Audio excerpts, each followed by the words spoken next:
homens que detêm a verdade pela injustiça. Porquanto, o que de Deus se pode conhecer é manifesto entre eles, porque Deus lhes manifestou. Porque os atributos invisíveis de Deus, assim o seu eterno poder, como também a sua própria divindade, claramente se reconhecem, desde o princípio do mundo, sendo percebidos por meio das coisas que foram criadas.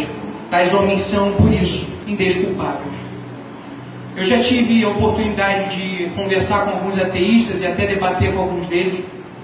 E na maioria dos casos eles não têm uma razão lógica, um argumento sólido para dizer Deus não existe.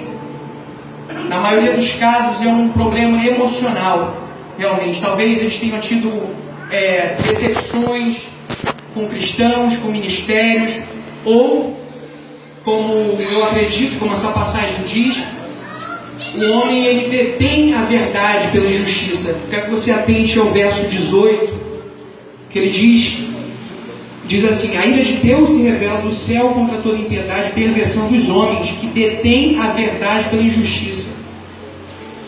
Então, aqui essa passagem é muito taxativa, ela afirma realmente que Deus, a divindade de Deus, seus atributos invisíveis se tornam conhecidos ao homem. Então, não importa se o homem diz, eu não acredito, ele pode não acreditar talvez intelectualmente, mas no seu espírito, Deus se torna conhecido a todo homem.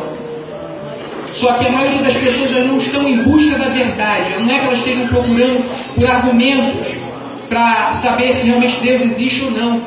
Elas estão em busca da felicidade. E muitas vezes, crer que Deus existe atrapalha esse propósito, é inconveniente para ela.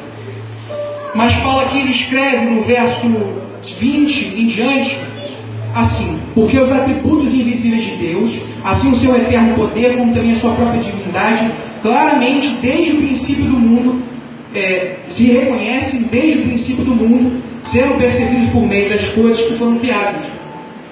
Aqui a Mariana apresentou um dos argumentos para a existência de Deus, é apenas um: o argumento da existência do mal. Porque realmente o mal ele não é uma realidade positiva, ele é uma realidade que representa a ausência de uma outra realidade.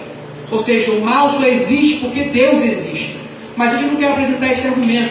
Eu quero, pautado nessa passagem, te provar a existência de Deus por meio das coisas que foram criadas, como Paulo apresentou aqui.